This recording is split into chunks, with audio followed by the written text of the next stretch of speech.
Perdoem, eu acho que eu vou repetir essa fala, talvez, até encerrarmos este livro.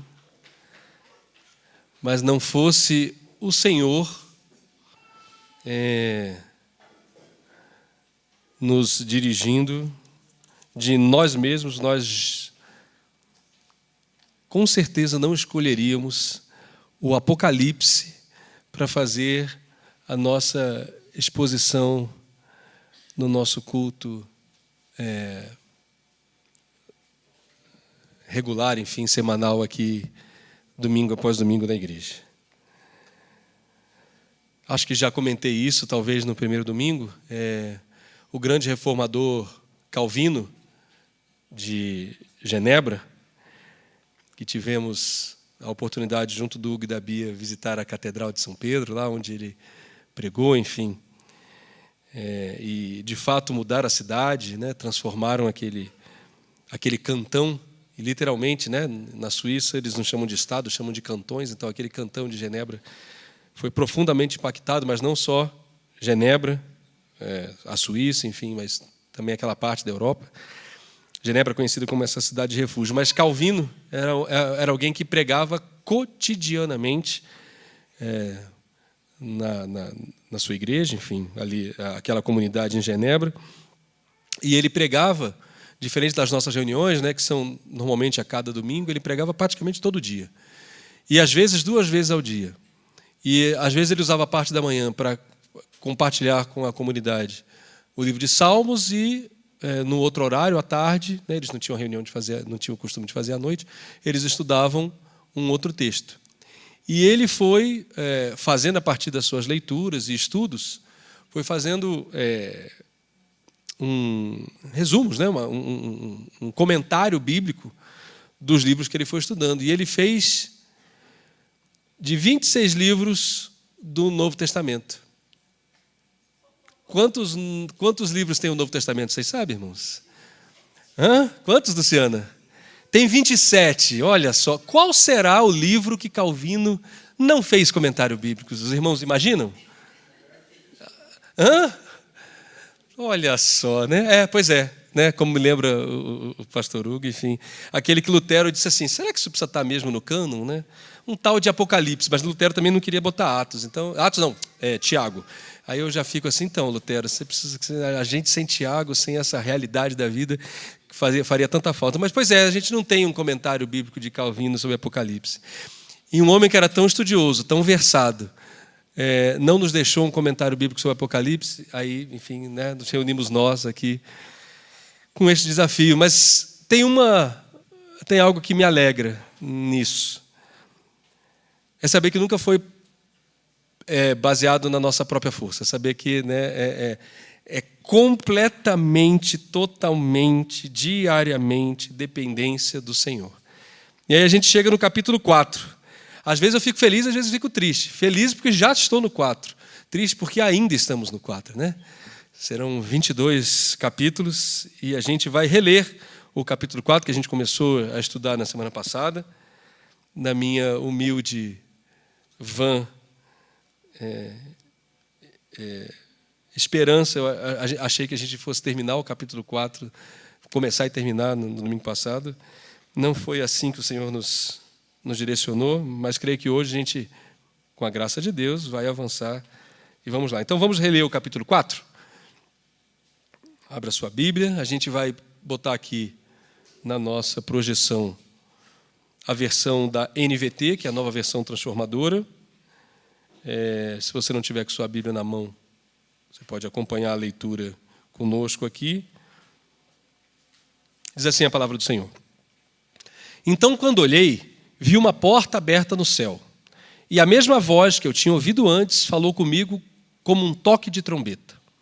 A voz disse, suba para cá e eu lhe mostrarei o que acontecerá depois dessas coisas. E, no mesmo instante, fui tomado pelo Espírito e vi um trono no céu e alguém sentado nele. Aquele que estava sentado no trono brilhava como pedras preciosas, como jaspe e sardônio. Um arco-íris, como brilho semelhante ao da esmeralda, circundava seu trono.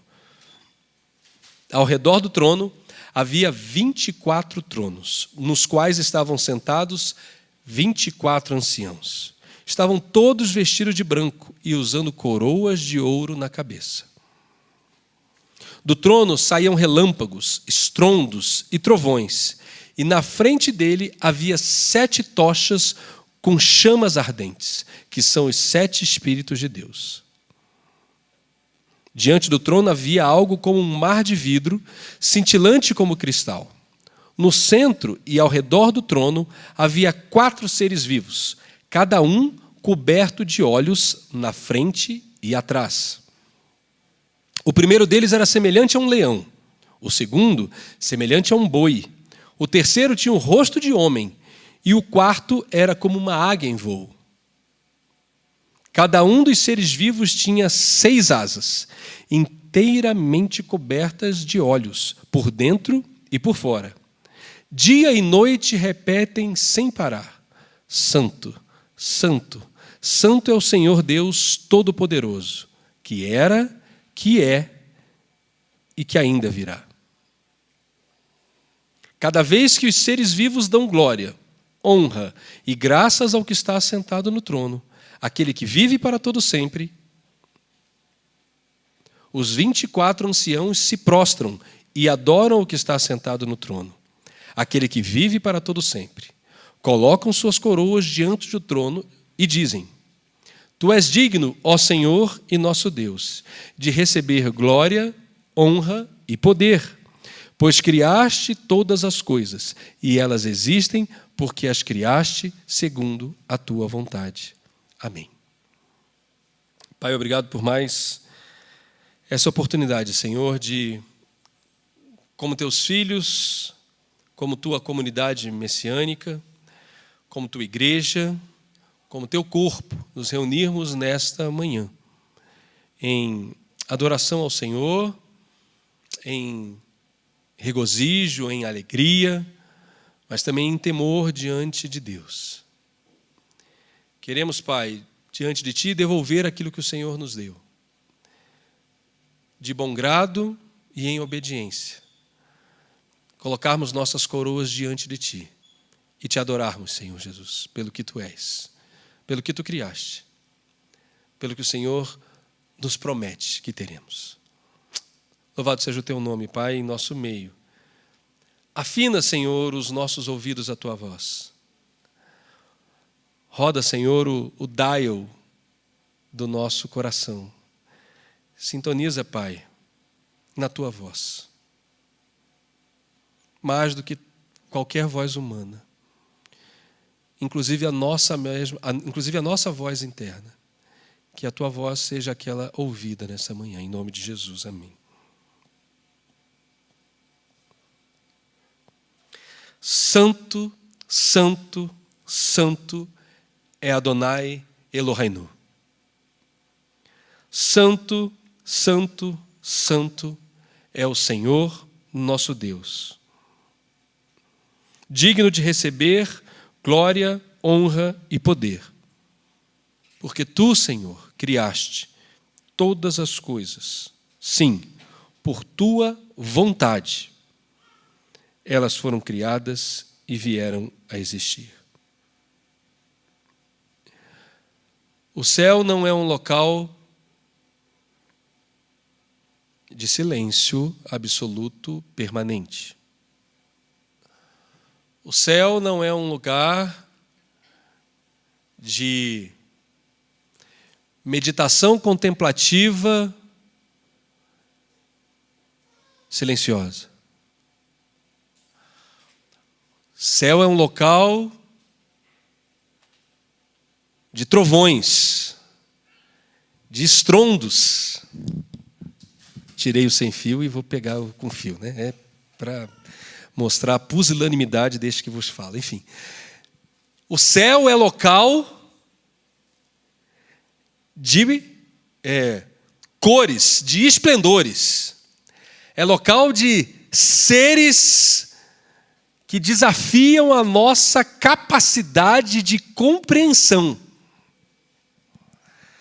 Céu é local de beleza quase indescritível. Eu imagino o esforço de João em tentar escrever com palavras aquilo que ele viu numa dimensão que os nossos olhos humanos não conseguem ver. Vamos voltar para o começo? O capítulo 4 da Revelação inaugura uma nova fase da visão de João. A gente disse isso no domingo passado, eu repito hoje para começarmos. Enquanto no capítulo 1, João está na ilha de Patmos, encarcerado, preso, isolado da sociedade, e ele está, provavelmente, num momento solitário, a Bíblia não relata, mas provavelmente em sua cela. Ele, neste momento, visitado pela presença do Espírito Santo, e ouve uma voz que fala com ele, e aquele local que ele está se transforma num local em que ele tem visões, mas ele ainda está na ilha de Patmos. Agora aqui no capítulo 4, ele, na continuação dessa visão, olha para o céu e vê uma porta no céu, e essa porta está aberta.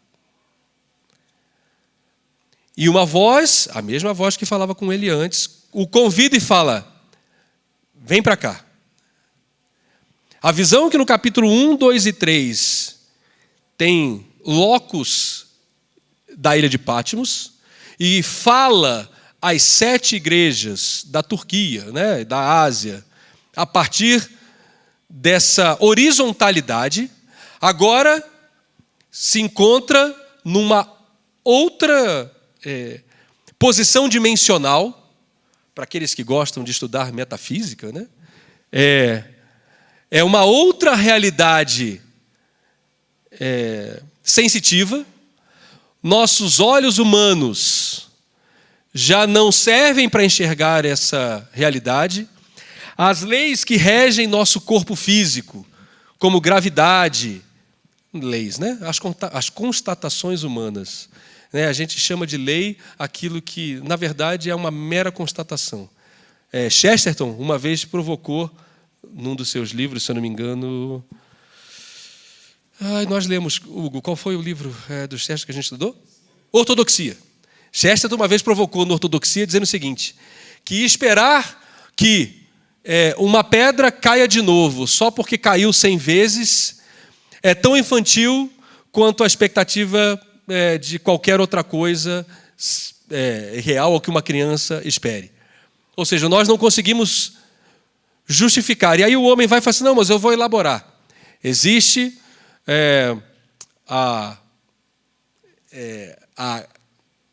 vai chamar de lei, a lei da gravidade, a interação entre os corpos, que diz que dois corpos se atraem conforme a grandeza de suas massas e o inverso ao quadrado de suas distâncias. Não vou dar aula de física, não se desesperem. Cadê a Aninha? A Aninha disse que tem prova na quarta, então aproveita, Aninha, prova de física, enfim. Mas essa constatação que arrogantemente os cientistas chamam de lei, ela é tão tênue que, para que ela exista, as condições de contorno e do seu entorno têm que estar tão bem organizadas que um pequeno desequilíbrio, e imagino que vocês já tenham lido sobre isso, na angulação do eixo da Terra, tornaria nosso planeta completamente inabitável, seja pelo calor extremo, seja pelo frio extremo. Enfim, mas existe uma lei chamada lei da gravidade. Mas para o contexto de João, e para essa fase inaugurada no capítulo 4, o convite você viu essa portinha aberta aí? Então, vem para cá, porque agora você está entrando numa outra dimensão. É como, utilizando o que a Cíntia gosta de usar, né? O cenário da Marvel, eu acho que é o Doutor Estranho, que ele faz o arco. Me ajudem, meninos. É o Doutor Estranho, né? Pronto, beleza. Ele faz aquele arco, aquele círculo faiscante, pronto. João viu um círculo faiscante, Senhor, com todo temor eu digo isso, o círculo faiscante no céu e recebeu o convite. Vem ver do outro lado. E o que acontece na Marvel é mais ou menos isso, né? Ele passa e aí ele tem uma dimensão no tempo que ele pode mudar, localização geográfica, etc, coisa e tal. Mas ele continua, no caso da Marvel, enxergando o mundo e traduzindo o mundo a partir das mesmas coisas que ele tinha aqui na Terra. E é essa diferença que eu quero trazer para a nossa meditação nessa manhã. O convite que o anjo faz do sobe para cá, que eu vou te mostrar coisas que vão acontecer, é falar assim, você não está entrando apenas numa máquina do tempo em que você não está sendo mudado, mas os elementos que você tem para eu não vou nem botar experimentar, experienciar, será que existe isso, né? O que você vai ver, ouvir, cheirar, né? Nesse ambiente sinestésico diferente que você vai viver agora, o seu corpo humano não consegue se apropriar completamente. E aí a gente começa a ver coisas e ler coisas que a gente tem dificuldade de compreender. Ele começa dizendo que imediatamente estava no espírito, ou seja, ele fala, eu saí do plano físico e me encontrei no espírito. E no espírito você está liberto das leis da física. Então ele sai da ilha de Patmos e nessa dimensão ele está no céu. A gente tem maior desejo de ir para o céu, né? Assim, a gente, como é que eu quero dizer assim?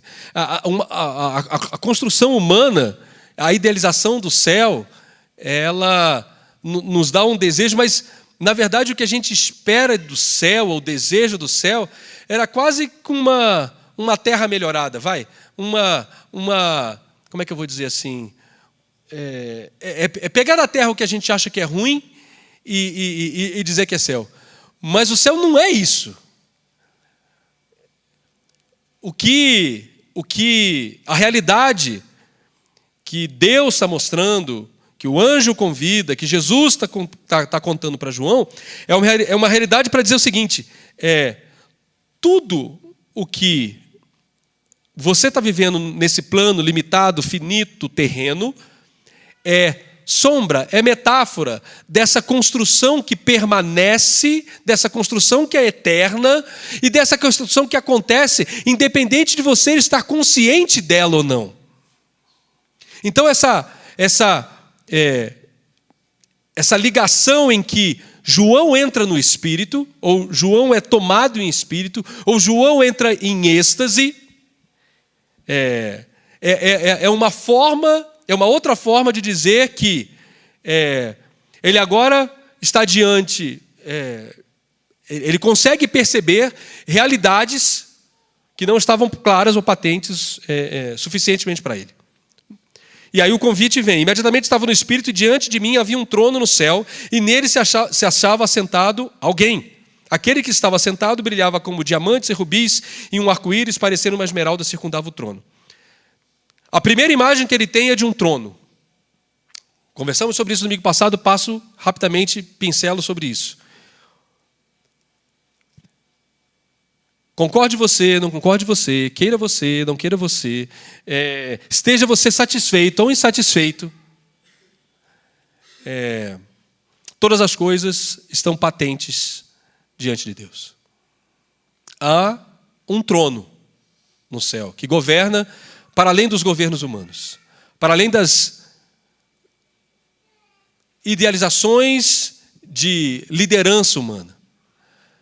Há um trono no céu que rege a terra não do jeito que a gente regeria, não do jeito que a gente imagina, e a gente tem prova disso todos os dias, com a maldade que o homem, infelizmente, encontra em cada oportunidade de liderar e governar. Mas a visão começar com um trono, e um trono que não está vazio, e com um trono que há alguém assentado, lembra a todos nós, aqueles que somos chamados como comunidade messiânica, que espera em Jesus a ressurreição, que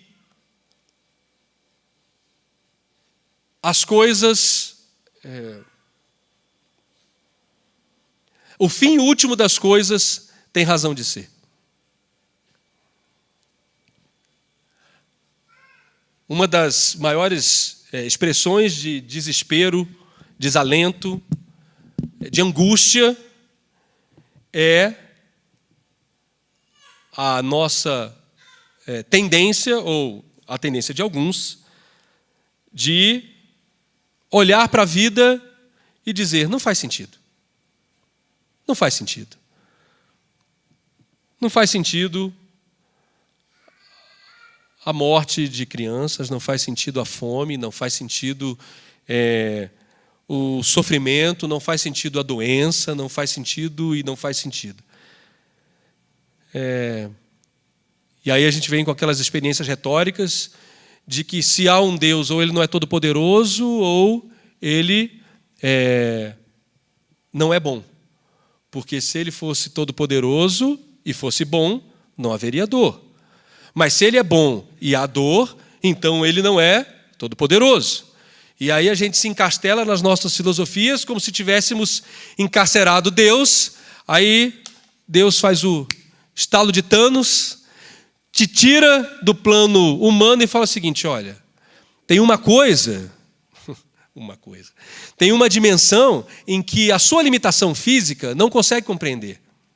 E nessa limitação, tempo é um detalhe tanto quanto cor das coisas. Nossa sociedade se olha extremamente e cada vez mais em se tornar, se buscar ser, se buscar se perceber o motivo da própria existência é o motivo da maior desilusão. Porque não somos suficientes para nos preencher a nós mesmos. Às vezes a gente precisa de 3 de uma vez para se preencher. E não são eles que vão preencher, mas a gente já está aqui super ansioso por eles. Porque esse vazio existencial que sentimos, e indubitavelmente todos nós em algum momento vamos sentir, não é respondido com outros seres. A resposta não vai ser o seu cônjuge, sua esposa querida, seu esposo querido. A resposta não será os seus filhos, por mais amáveis e adoráveis que eles sejam. A resposta não será as coisas que você tem e possui. A resposta não é conhecimento, estudo, iluminação. Não, também não. Isso não vai te preencher. Só olhar Eclesiastes depois de Provérbios, né? Interessante como a Bíblia é, né? Depois Provérbios, depois Eclesiastes, né? Provérbios você se enleva, fala assim, caramba, cheguei no céu com todo conhecimento, com toda a sabedoria. Aí vem Provérbios, te dá logo o rasteiro e fala, tudo é vaidade. Mas há alguém sentado nesse trono. Para além da nossa limitação e capacidade. Não consigo compreender. Tudo bem. Dai-me a mão e meu irmão serás. Não vamos. Usando a própria retórica, como o finito vai compreender o infinito. Como o limitado vai abstrair o ilimitado. Como o temporalmente restrito vai poder abstrair aquilo que não tem, aquilo que é eterno, sem começo e sem fim. Mas é essa realidade que João é convidado para habitar agora. E nessa realidade, em que João é convidado para habitar, ele diz, olha, você viu no plano terreno, você falou para as 7 igrejas, você as admoestou, você as desafiou, você as corrigiu, você as amou, mas agora eu vou te mostrar algo que acontecerá no futuro. E que, na verdade, já aconteceu no passado. E que está acontecendo agora. E que vai continuar acontecendo. E aí, João começa a descrever essa imagem do trono de alguém sentado no trono, e diferente da visão que João tem na ilha de Patmos no início, em que ele descreve com detalhes aquele quem ele vê, aqui não tem detalhes sobre quem está sentado no trono. Aqui os detalhes sobre todo o contexto em torno do trono. Me imagina que o brilho do trono, a grandeza, a grandiosidade do trono era tão... do trono não, de quem estava no trono, era tão radiante, enfim, tão deslumbrante, que ele deve ter pensado, vou começar com aquilo que eu consigo dizer e descrever, tamanha a distância do que é. E aí os elementos são conflitantes, quer ver? Ele diz, aquele que estava sentado no trono brilhava como diamante e rubis. Eu acho que na versão que a gente leu, é isso, jaspe e sardônio. A gente comentou na semana passada o que é, por que aqui está jaspe e sardônio e aqui na minha tradução como diamante e rubi. O jaspe não é o jaspe que a gente tem hoje, o jaspe que a gente tem hoje é opaco, mas talvez seja uma pedra tão brilhante que alguns estudiosos já começaram a traduzir isso como diamante, ou seja, era algo tão que brilhava, mas era translúcido. E sardônio era uma pedra, né, que é vermelha. E aqui, por isso, na tradução aqui está escrito como rubi.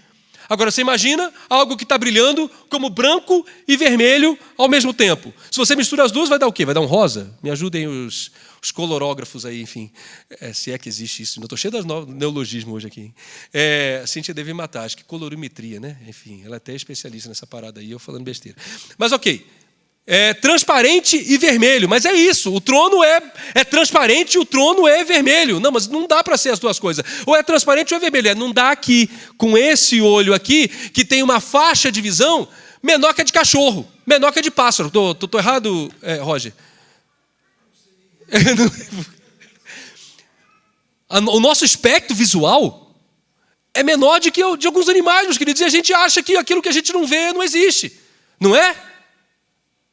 O espírito de Tomé, da humanidade, se eu não ver, então... não viu não? Então tá bom, então toma. Tá, mas então é isso. Então, esse mundo espiritual é percebido de uma maneira em que o radiante e transparente e o vermelho convivem, e pior, brilhava como diamante e rubis e um arco-íris que parece esmeralda. O arco-íris é colorido por si só. Como é que ele vai parecer como esmeralda que é verde? Limitação humana.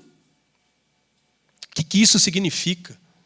Significa, nesse primeiro momento, que a criação material inorgânica, estamos falando de pedras preciosas, elas também foram criadas por Deus para adoração dele.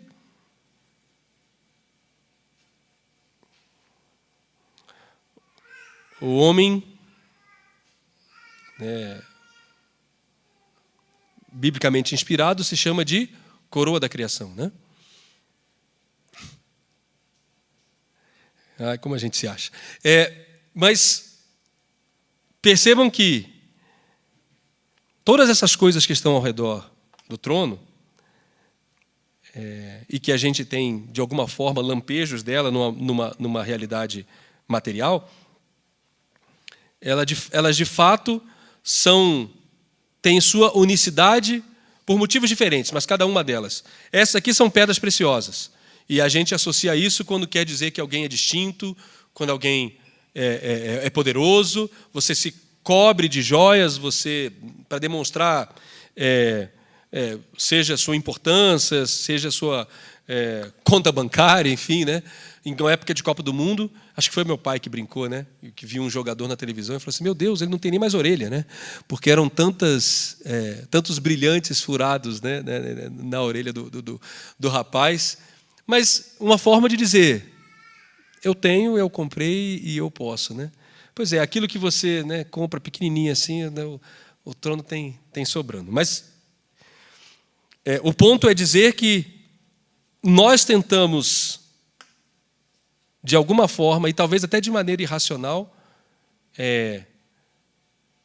nos cobrir, nos vestir com essas preciosidades, também apontando para aquele que de fato é circundado por elas.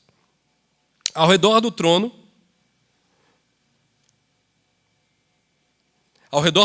estavam outros 24 tronos.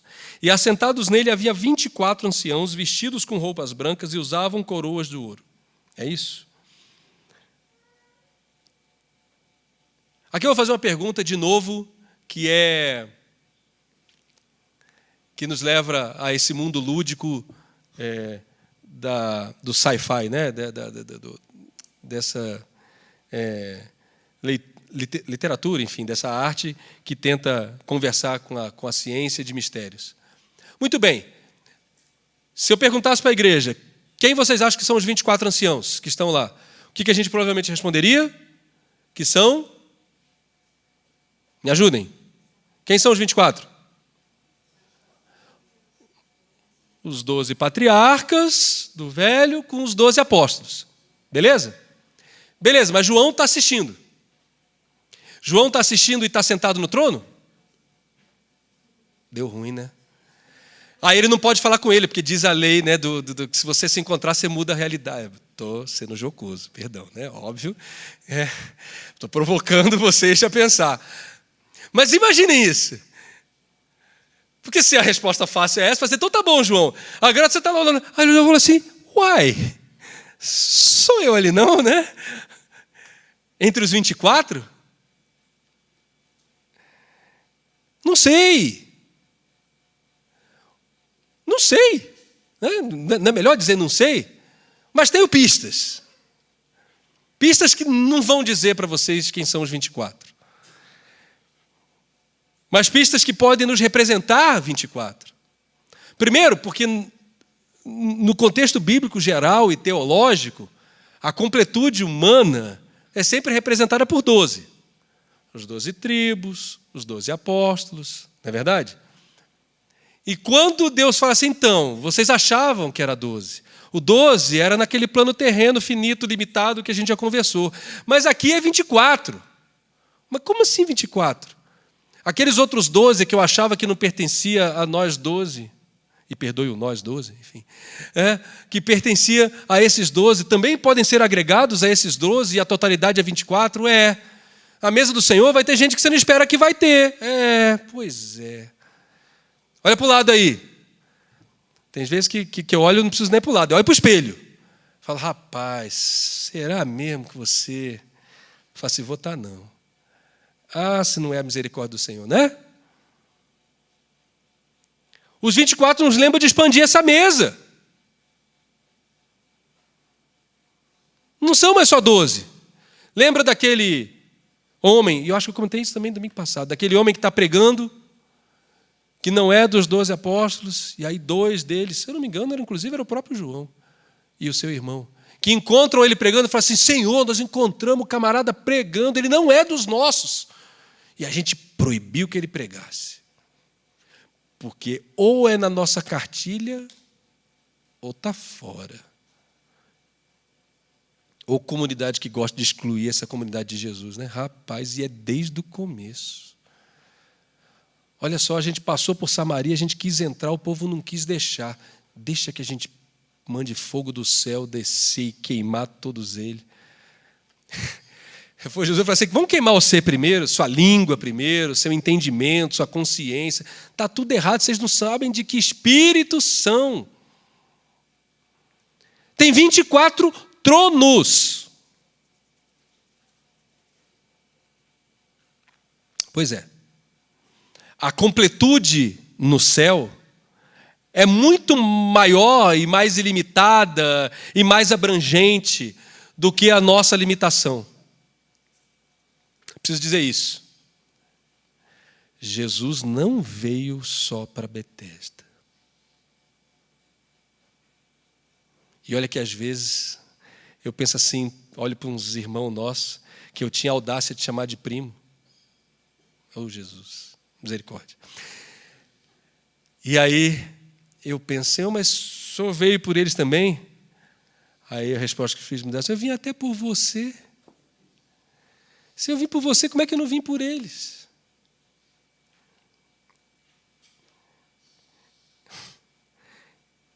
24. E aí, são 24 humanos. Se a gente estava numa adoração inorgânica, material, de pedras preciosas, mas inorgânica, né, sem vida, agora nós partimos para descrever uma adoração que parte de humanos.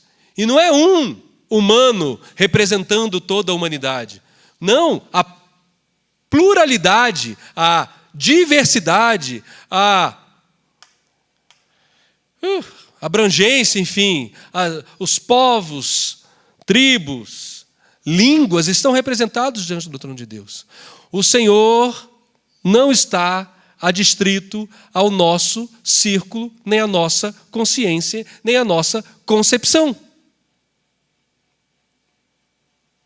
Eu não vou revelar a nossa conversa por inteiro, Adriano, mas ontem a gente conversando, Jesus, à beira de uns carvões queimando, glória a Jesus por isso, enfim. A gente comentava sobre irmãos nossos, eu digo assim, irmãos nossos, que são conhecidos por terem vários colégios e que têm sido usados por Deus para abençoar irmãos nossos. E muitas vezes nós olhamos para e eu estou tentando ser o mais ético possível para não detalhar quem são, mas esses irmãos que têm essas escolas e tal, e que a gente os admira tanto, e que também são reconhecidos por seus corais e cânticos lindos, e aí eu vou parar por aqui, enfim. E muitas vezes irmãos nossos têm coragem de chamá-los de seita e de heresia. E diante de uma das dificuldades de alguns irmãos nossos, talvez até intransponíveis, eles foram aqueles que Deus usou para dizer, não, nós estamos acostumados a fazer isso com os nossos missionários aqui e faremos isso por vocês também. Esses que a gente muitas vezes chama de seita.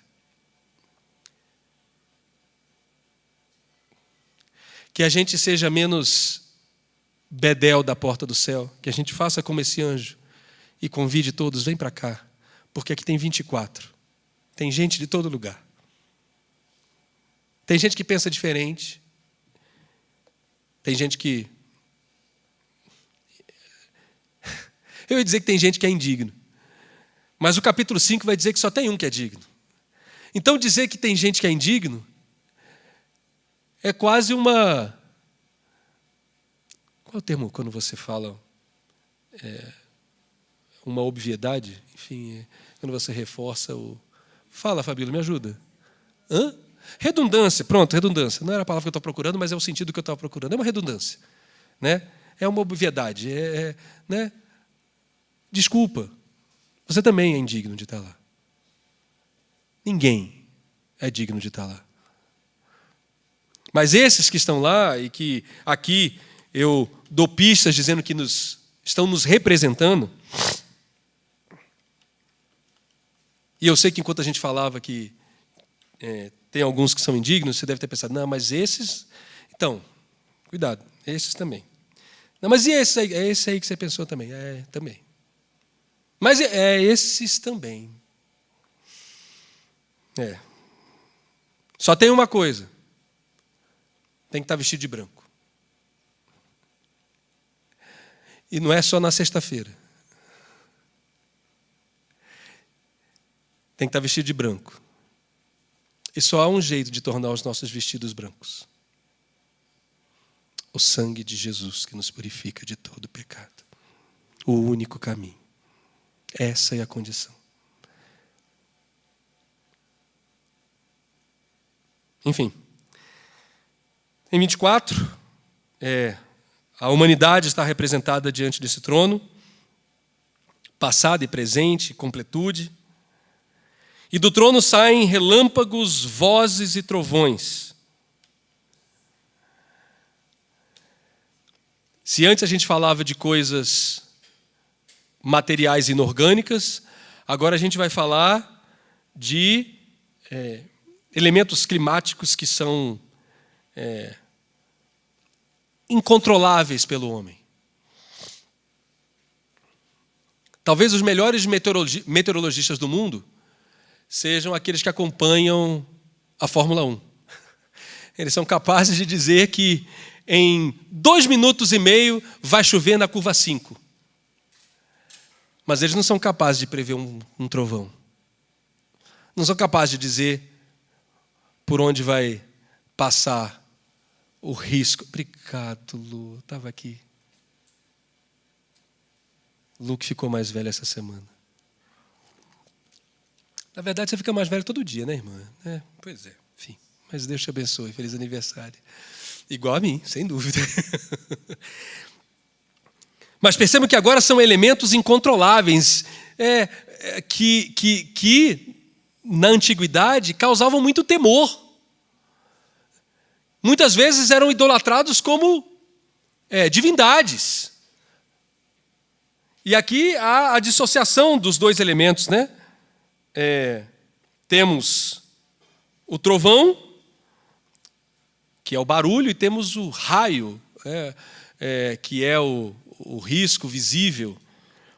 Os dois são, os cientistas vão trazer uma descarga elétrica pela diferença de potencial entre 2 camadas.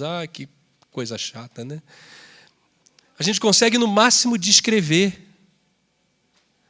Reproduz aí. Eu consigo reproduzir, eu consigo botar em laboratório 2 superfícies com diferença de potencial tão grande que eu consigo provocar faíscas e descargas entre elas. Beleza. Preveja por onde ela vai passar. Qual o caminho? Aí fica mais difícil, né? E o barulho? Mas, enfim, mesmo essas coisas que são representações daquilo que a gente não controla, estão ao redor do trono e servindo em adoração ao Senhor.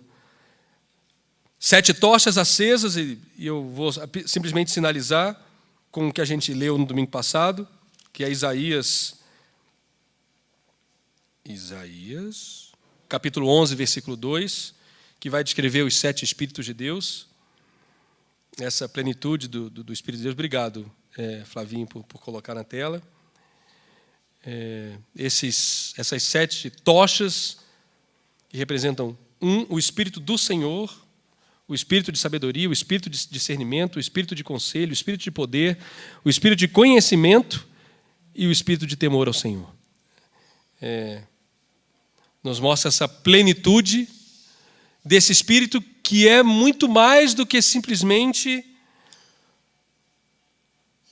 um ente para ser invocado para proteção. Uma divindade que deve ser incensada para recebermos alguma coisa. É, de fato, Espírito que deve nos inundar em seus 7 eixos, em suas 7 facetas, e nos dão capacidade de viver o dia a dia, de discernir aquilo que a nossa limitação humana não conhece.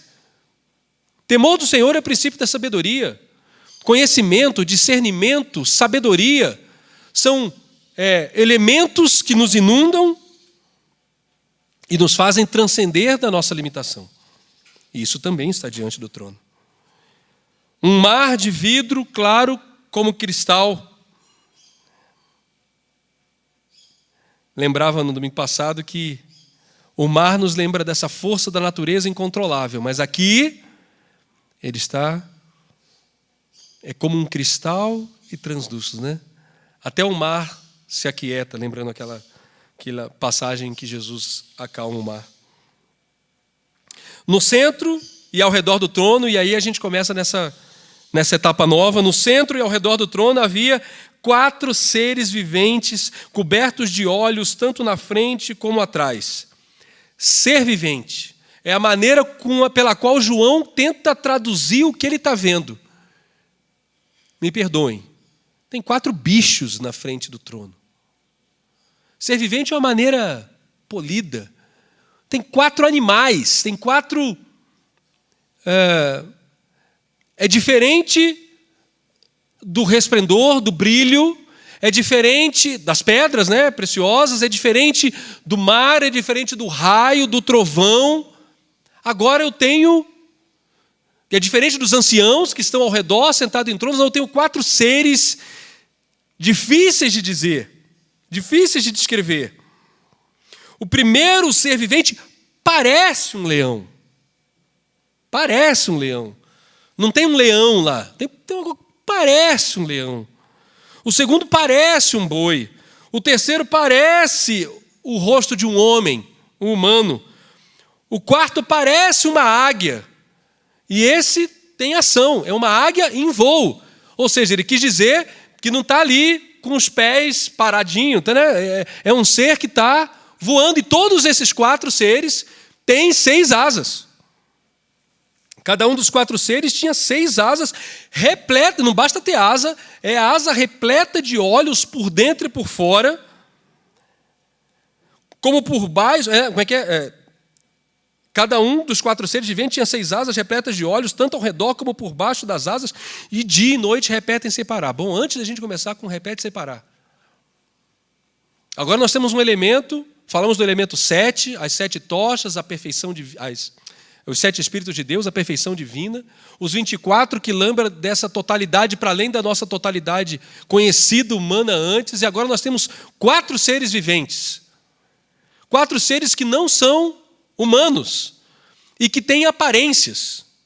Para quem era judeu, ao ouvir isso, é remetido às visões de Isaías, é remetido às visões de Ezequiel.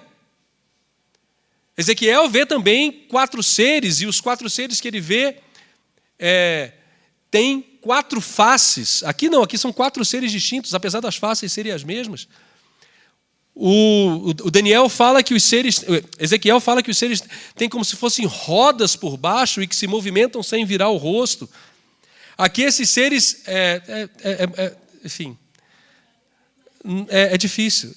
Eu acho que foi a Carol que me mostrou uma vez uns desenhos em ar de alguém tentando representar essas visões. E aí eu olhei, aí eu me senti como algumas representações de Jesus. Falei, não é, né? Não dá. Está muito artificial, está muito, como é que eu vou dizer? Aculturado, está muito preso à nossa realidade ainda. Mas ok, é um esforço. Por que parecer com leão, boi, homem, águia? O teólogo vai tentar dar significado para isso tudo, né? E aí eu brincava com a Cintia quando eu estava estudando esse texto, porque os nossos pais da igreja, né, os primeiros teólogos tão caros a nós, né, Jerônimo, estudaram e fizeram uma associação entre esses 4 seres e os 4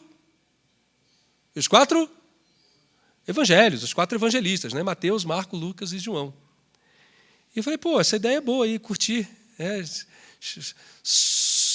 Humildemente, meus irmãos, só que eu discordei dele, assim, enfim.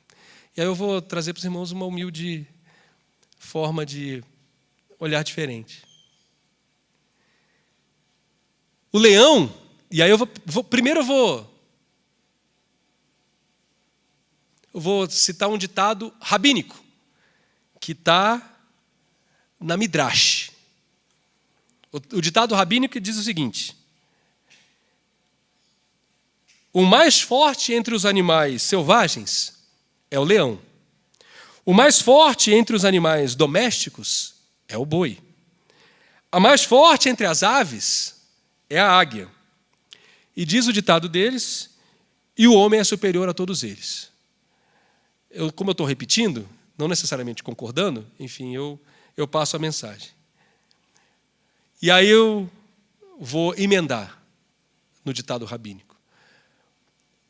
Mas Deus tomou todos eles e colocou sobre o seu trono. O ditado é rabínico. Parece que João está conversando com essa tradição rabínica e coloca essa tradição rabínica diante desse trono de Deus.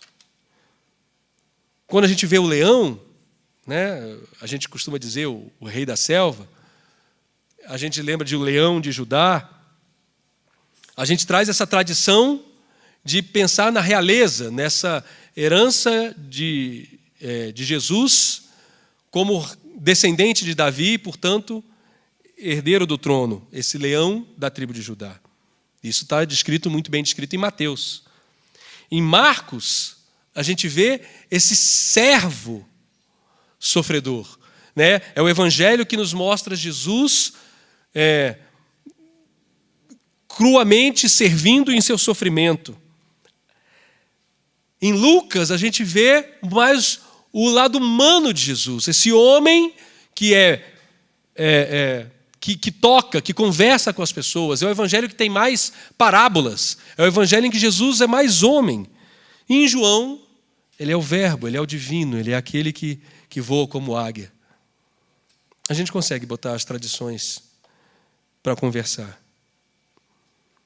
Mas mais do que tudo, é reconhecer que tudo isso está diante do trono de Deus. Tudo isso está servindo na adoração ao Senhor.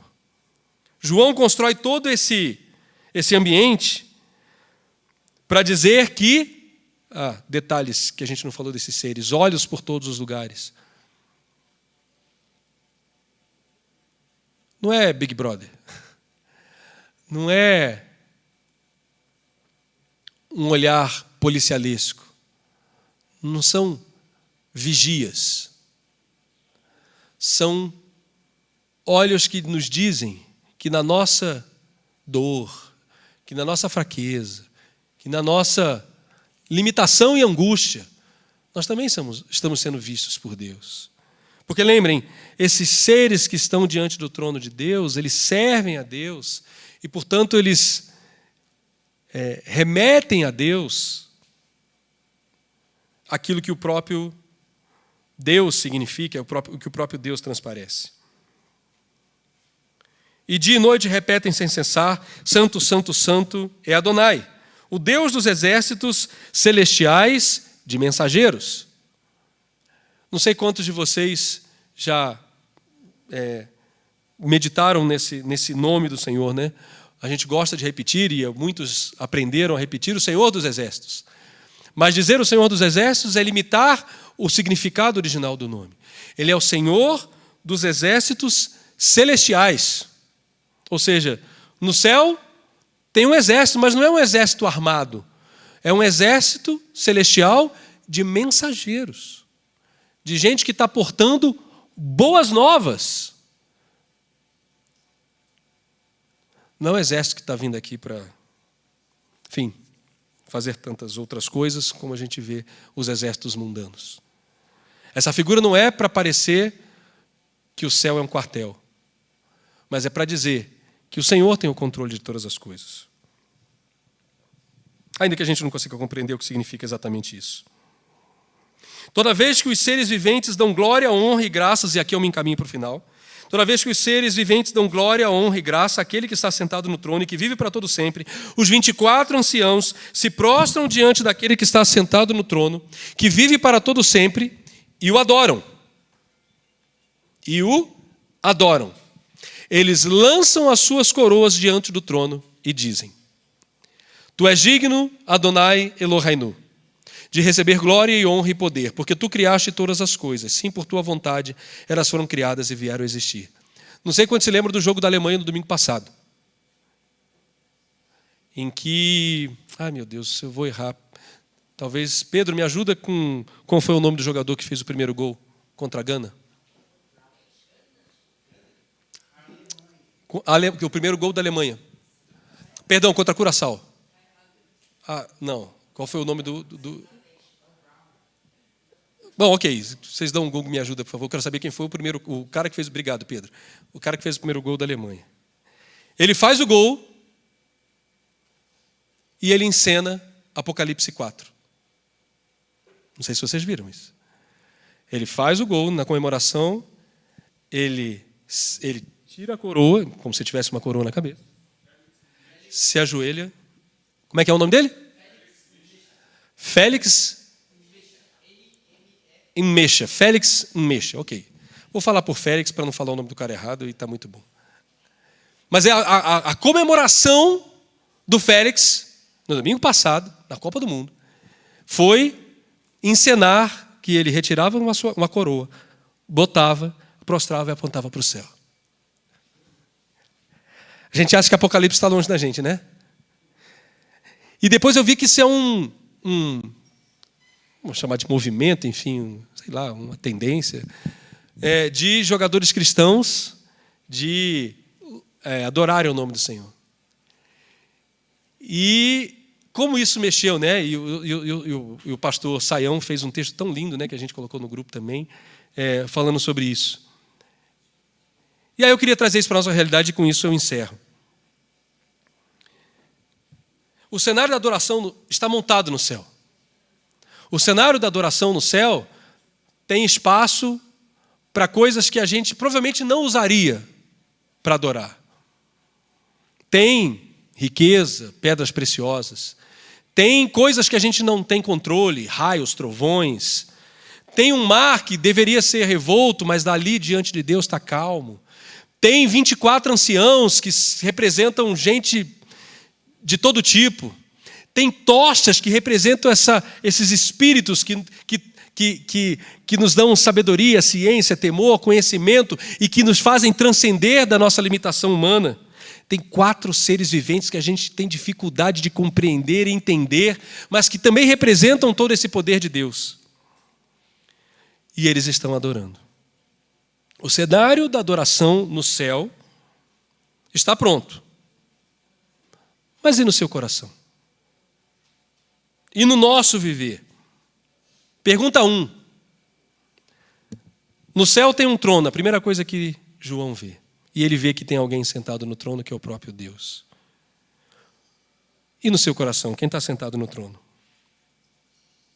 Você mesmo? Tomando as decisões de maneira egoísta para si? Ou alguém que você gosta muito e devota a sua vida em função dessa pessoa? Ou talvez seja algo imaterial, o desejo da aquisição de alguma coisa, seja isso um bem, um estudo, um conhecimento. Vou falar da nossa realidade de Brasília, um concurso público. Que vai me dar estabilidade. Balela. Quem está sentado no trono? Com o que temos construído, e aqui eu faço perguntas que são provocação para encerrarmos e continuarmos a meditação ou pensando sobre isso ao longo da semana. Com que temos construído a nossa adoração? Temos construído a nossa adoração a partir de pedras preciosas ou com o que nos resta, com o que nos sobra do nosso tempo, dos nossos recursos, dos nossos talentos, dos nossos...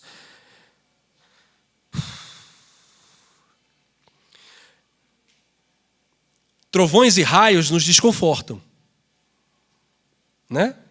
Tem o imponderável, não sei para onde vai, tem a surpresa, não sei onde vai acontecer, nos tiram do lugar de conforto.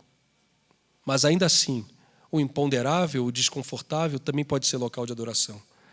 Nossas lutas e angústias têm sido momentos de adoração ou apenas de reclamação?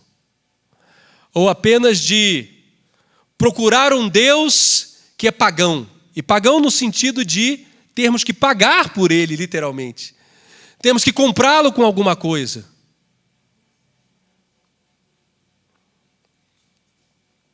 Nossos momentos de paz são momentos apenas de prazer nosso e de satisfação pessoal ou tem sido momentos de adoração também? O vislumbrar de um arco-íris ou a calma que um mar de cristal pode transparecer. Os nossos labores, o nosso trabalho, os nossos afazeres são local de adoração ou não, como os 7 espíritos diante de Deus? Eu não sei exatamente o que você faz. Se você é um dev, um desenvolvedor de sistemas, se você é um servidor, se você é alguém que escreve votos, se você é alguém que é professor e ensina, eu não sei quais são os seus labores, se você estuda, se você vende, comercializa, se você produz, eu não sei. Mas eu sei que esse espaço também é espaço de adoração ao Senhor e deve estar submisso à adoração do Senhor. Você pode dizer, mas eu sou aposentado. Com certeza, você pode adorar ao Senhor com os seus labores cotidianos, ainda que você ache que esteja aposentado.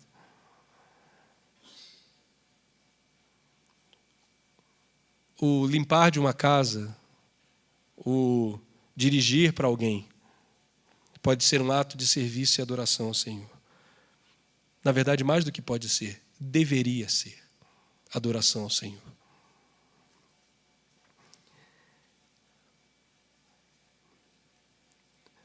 Nossas vitórias, e aí talvez o mais difícil, né?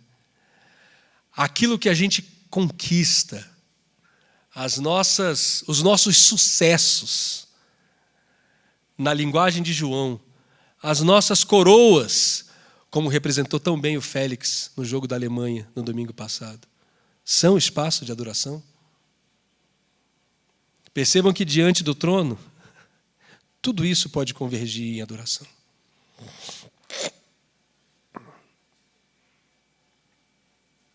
Que seja diante dos trovões, dos raios, seja do arco-íris ou do mar de cristal, seja rodeado por 24 ou centenas ou dezenas que a gente talvez não escolheria para estar conosco.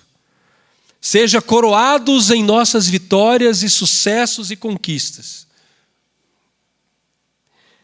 Que a adoração permaneça. Tu és digno, Adonai Eloheinu, de receber glória e honra e poder. Termino dizendo que eu sempre tinha dificuldade de cantar canções como essa. Tu és digno de receber toda honra, glória e poder. Tu és um Deus tremendo, cheio de graça. E eu dizia, quem sou eu para dar glória, para dar honra, para dar poder? Não tenho nada disso. Não tenho nada para dar para Deus. De certa forma, isso era até uma fuga. Porque se eu não tenho nada para dar, então eu não preciso me preocupar em adorar, não é verdade? Mas, meditando no texto, o Senhor me lembrou da parábola dos talentos, né? Em que para um ele deu 5, para outro ele deu 3, para outro ele deu 1. Adorar ao Senhor é devolver ao Senhor aquilo que Ele mesmo nos deu. Nossas vitórias, sucessos e talentos, nossas coroas, são conquistadas sim a partir do que nós nos esforçamos também. Mas quem primeiro nos deu foi Ele. É Jó que diz isso no seu discurso, quem primeiro deu a Ele, ou é Salmo, agora estou perdido no texto, mas o texto que diz, quem primeiro deu a Ele para que pudéssemos cobrar alguma coisa? Acho que é Paulo que cita Salmo, é isso mesmo. Paulo cita o livro de Salmos. Nós temos sim o que dar ao Senhor. Os nossos talentos dados por Deus podem ser devolvidos e o Senhor espera que isso seja uma atitude espontânea de adoração. A adoração não se faz de maneira coercitiva, de maneira imposta, de maneira formatada. A adoração é fruto de um coração agradecido, de um coração inundado, de um coração convertido. É essa a verdadeira adoração que o Senhor espera. Não sei em que parte dessa sala do trono você está. Se diante dos raios e trovões angustiantes, se na fase dos labores com as 7 tochas, se descobrindo que o amor de Deus vai além da sua família, da sua congregação, da sua denominação, da sua religião. Ou se no momento de euforia, vitória e graça com as coroas que o Senhor lhe deu. O que esse capítulo 4 nos ensina é que todo tempo é tempo de adorar ao Senhor. E que a gente possa fazer isso. Se o Pedro sentou ao piano, a gente vai cantar com ele uma canção em adoração ao Senhor. Que Deus os abençoe, meus queridos. Em nome de Jesus.